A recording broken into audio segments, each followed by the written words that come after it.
Very good morning to everyone. எல்லாரும் எப்படி இருக்கிறீங்க? இந்த புதிய நாளை கடவுள் நம்மளுக்கு கொடுத்ததுக்காக அவருக்கு நன்றி சொல்லுவோம். இன்னைக்கு நம்ம வாசிக்க போற வேத பகுதி சங்கீதம் 62. சங்கீதம் 62. எதுதூன் என்னும் ராகத் தலைவனுக்கு ஒப்புவிக்கப்பட்ட தாவீதின் சங்கீதம். தேவனையே நோக்கி என் ஆத்துமா அமர்ந்திருக்கிறது, அவரால் என் ரட்சிப்பு வரும். அவரே என் கன்மலையும் என் ரட்சிப்பும் என் உயர்ந்த அடைக்கலமுமானவர். நான் அதிகமாய் அசைக்கப்படுவதில்லை. நீங்கள் எதுவரைக்கும் ஒரு மனுஷனுக்கு தீங்கு செய்ய நினைப்பீர்கள்? நீங்கள் அனைவரும் சங்கரிக்கப்படுவீர்கள். சாய்ந்த மதிலுக்கும் இடிந்த சுவருக்கும் ஒப்பாவீர்கள். அவனுடைய மேன்மையிலிருந்து அவனை தள்ளும்படிக்கே அவர்கள் ஆலோசனை பண்ணி அபத்தம் பேச விரும்புகிறார்கள். தங்கள் வாயினால் ஆசீர்வதித்து தங்கள் உள்ளத்தில் சபிக்கிறார்கள்.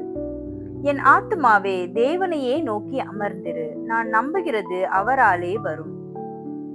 அவரே என் கன்மலையும் என் ரட்சிப்பும் என் உயர்ந்த அடைக்கலமுமானவர். நான் அசைக்கப்படுவதில்லை.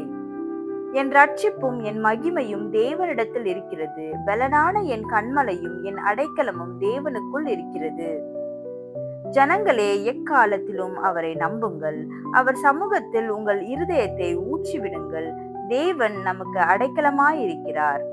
கீழ்மக்கள் மாயையும் மேன்மக்கள் பொய்யுமாமே. தராசிலே வைக்கப்பட்டால் அவர்கள் எல்லாரும் மாயையிலும் லேசானவர்கள். கொடுமையை நம்பாதிருங்கள், கொள்ளையினால் பெருமை பாராட்டாதிருங்கள். ஐஸ்வர்யம் விருத்தியானால் இருதயத்தை அதன் மேல் வைக்காதேயுங்கள். தேவன் ஒரு தரம் விளம்பினார், 2 தரம் கேட்டிருக்கிறேன். வல்லமை தேவனுடையது என்பதே, கிருபையும் உம்முடையது. ஆண்டவரே, தேவரீர் அவனவன் செய்கைக்கு தக்கதாக பலனளிக்கிறீர். ஆமேன். சங்கீதம் 62. ஜெபம். அன்புள்ள ஏசப்பா, இந்த புதிய காலை வேலை நீர் எங்களுக்கு கொடுத்தீங்களா இருக்கா, நமக்கு நன்றி செலுத்திக்கிறோம். இந்த காலை வேலையில எங்களை முழுமையுமாக உங்களுடைய கருத்துக்களாக நாங்கள் ஒப்பு கொடுக்கிறோம். இந்த நாள்ல நாங்க கைட்டு செய்கிற ஒவ்வொரு காரியத்திலையும் உங்களுடைய பிரச்சனை எங்களோடு கூட இருக்கட்டும். நீர் எங்களுக்கு ஆலோசனை சொல்லுங்க, நீங்க எங்களை வழி நடத்துங்க. உங்களுடைய சித்தத்தின் பிரகாரம் இந்த நாள்ல நாங்க நடக்க, நாங்க செயல்பட நீர் எங்களுக்கு கிருபை செய்யுங்க. நாங்க மற்றவர்களுக்கு முன்மாதிரியாக இருக்க நீர் எங்களுக்கு கிருபை செய்யுங்க. ஆமீன். Have a good day. Thank you so much.